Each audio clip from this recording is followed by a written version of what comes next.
Всемирно известный международный проект с участниками из Франции, Швейцарии, Испании и США «Иль Диво» впервые выступил в Казани в рамках третьего российского тура и первого за пределами Москвы и Санкт-Петербурга. Сладкоголосый квартет, чьи записи были проданы в количестве более 26 миллионов по всему миру, представил нестареющую музыку. Это номера из классических бродвейских постановок и не менее популярные хиты из современных европейских мюзиклов. Подробности в материале нашего культурного обозревателя Дмитрия Пивоварова.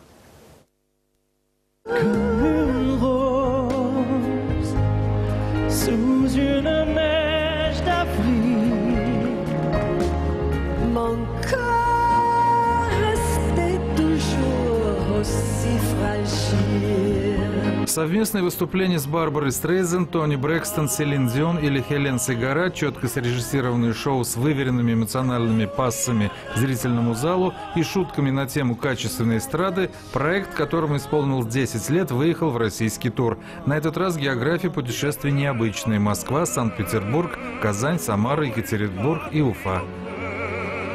Hi, World Evo! Привет, Казань! На родине Федора Шаляпина артисты из 4 стран, имеющие классическое образование и работающие в оперном жанре, готовы забрызгать эмоциями особо сентиментальную публику. Имея в арсенале беспроигрышный материал, легко управлять разумом и чувствами. К сожалению, я не знаю, кто такой Федор Шаляпин, но мы прекрасно осведомлены об оперных традициях России, о том, что здесь уделяется особое внимание управлению голосом, что характерно для русской оперной школы.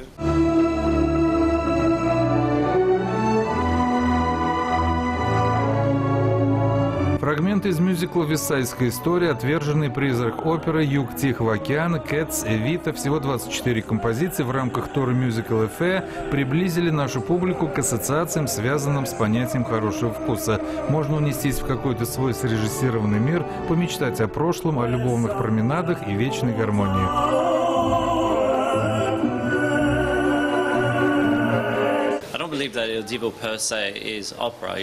Для нас очень важно, что мы радуем своих слушателей, и это важнее всех остальных эмоций. Работа с таким материалом – это шанс попасть в историю и оставить свой след. А в принципе, я не считаю, что мы такие уж носители истории оперы, потому что мы не оперная группа, мы исполняем популярный материал, и я в особенности был приглашен в коллектив, чтобы внести специфические акценты поп-музыки.